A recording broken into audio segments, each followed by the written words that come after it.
Review Brian's 31 Days of Halloween. Um, for some reason, again, I have problems with the Mac. I went to the Mac store. I think I told you I went to the Apple store, deleted. I got to 12 gigs free space, and then for some reason it went down to 2 and 1, and I was like at 1.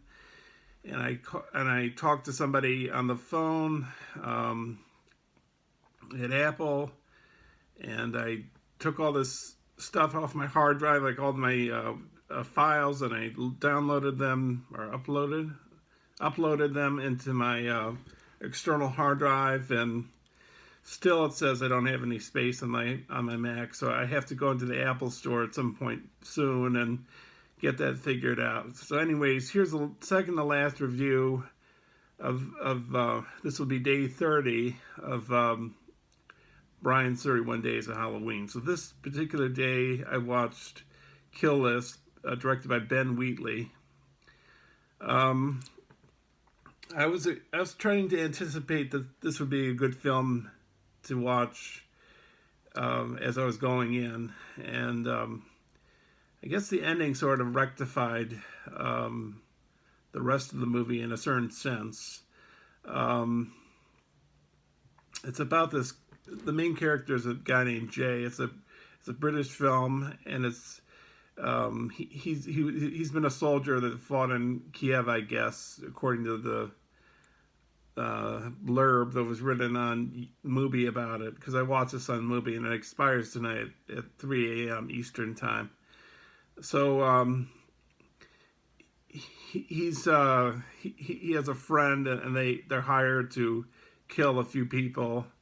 And this Jay, he has a wife that he's very violent with, and she's pretty. She gets pretty mad at him as well. One thing that kind of bothered me was the credibility of the wife character, because she's supposed to be Swedish. She fought in the Swedish military, and yet when she talks, you hear her talking on the phone in Swedish, but when you see the regular movie, you see her talk, and she talks with an English accent. And if she's Swedish, I don't know if that would be realistic. Anyhow, that's just how it goes. It's not too much of a bother to me, but it's just something I noticed. And I couldn't understand everything they were saying. Maybe it's because I'm American, and I don't understand all that kind of language. I know it's the English language, but it's a little bit hard to understand what they were saying, and I wasn't quite clued in as to what they were saying exactly. I could hear lots. I could follow it, but it was just some of the stuff was kind of I wasn't used to. I suppose it's not something I'm used to. It's quite a violent movie. So they're hired to they kill a librarian. They kill a priest first, and then they kill a librarian. And I think I understand why they kill the priest and the librarian. It's for this. What rectifies it is at the end of the movie. It's like a trial. That's because I don't want to ruin the ending, because the ending is probably what makes the film maybe what people like about it or whatever. I guess I do like the ending. I do like how it sort of unmasks things and shows you what's happening. I don't want to reveal the ending, because I think that would destroy the point of the movie. But let me try to put it like, you see something at the end that you think is now related to the rest of the movie, but you'll be surprised as to what happens next. So the character Jay, the main character, he's a contract killer, and he's pretty violent all the time. You know, I mean, he sort of, I think he kills some other people, maybe that he's not even supposed to kill, and he just kills them, and he does it quite savagely. Like he kills one guy, he maybe he knifes him a few times, stabs him a few times, but then he even takes a hammer and smashes his brains in. I mean, he just he's unhinged.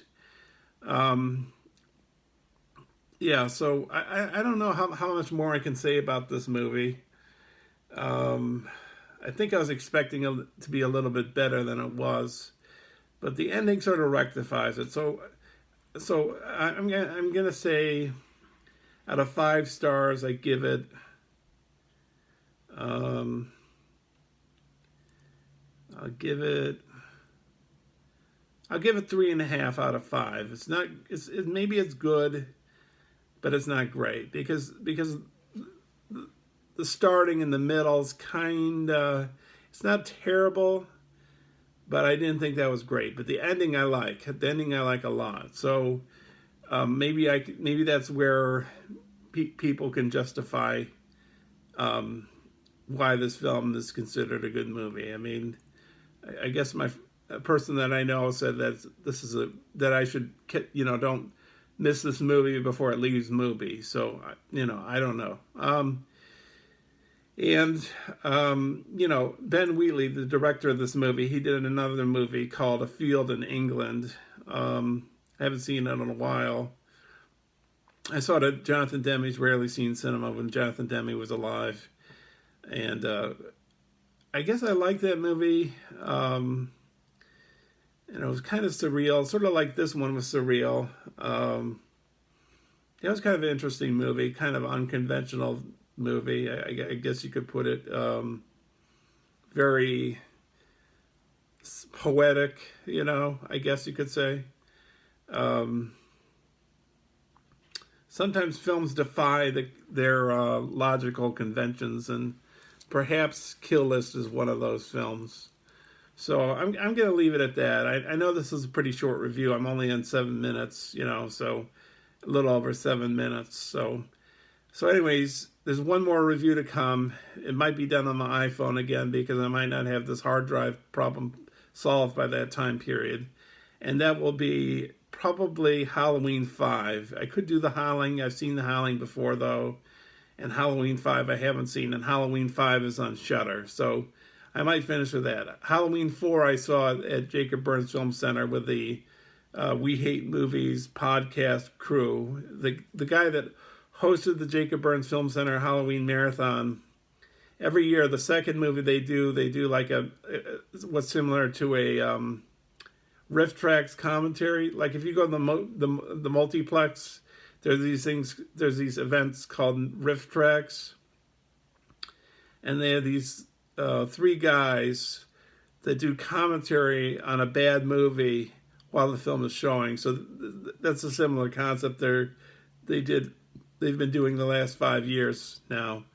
And the host of the program is a man named Andrew Jupin, and he has 3 other guys with him that do the commentary at the second movie for these marathons that he holds every year for Halloween. And he has a podcast called We Hate Movies, and they don't hate movies, but they talk about movies that are kind of bad and what's bad about them. And it's pretty entertaining commentary on various films. They talk about like Suicide Squad for example. But anyways, so they did Halloween 4, which is I guess a pretty bad film, and they did Halloween 3 before, which is much worse. Anyways, I think I'll watch Halloween 5, and then finally I can say I'm done, and I can free myself from, free myself, I don't know if that's the right word. I can finally wipe the slate and say, I've done it.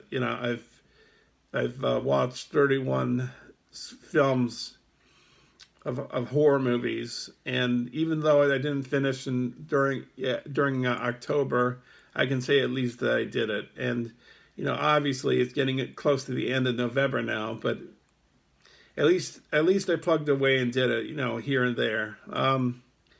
So in terms of the future of films that I'm going to watch and do reviews on, I think I'll probably come back with the weekly reviews. The films I've seen this week. I'll probably come back with that. And also I'm thinking of people are doing these noir November things this month. Like as a follow up to Halloween marathons. And I've mentioned before that I like to veer off and do something different. And what I want to do, I think, is do Middle Eastern cinema, maybe African cinema, because it's kind of not touched upon. And I'm thinking of places like Iran, for example. Iran has a very interesting film, very good, very great cultural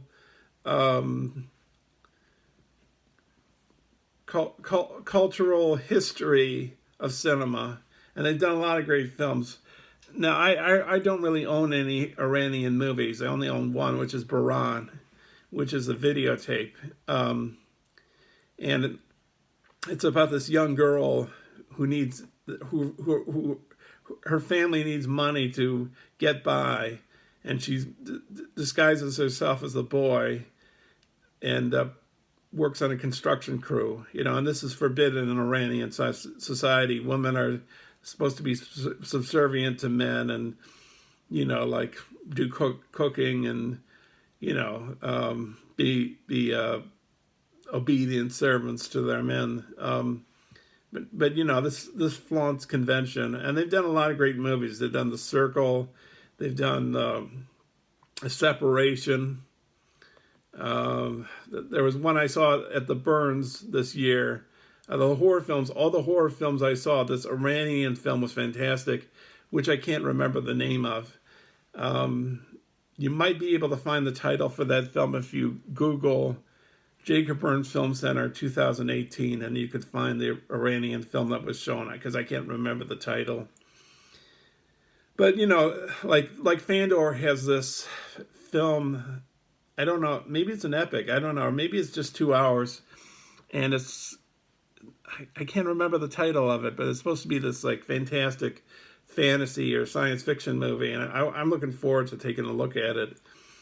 And so you have Jafar Panahi from Iran, and you have some other directors, and there's some other places I can touch upon too. That I found with Fandor, places in Africa.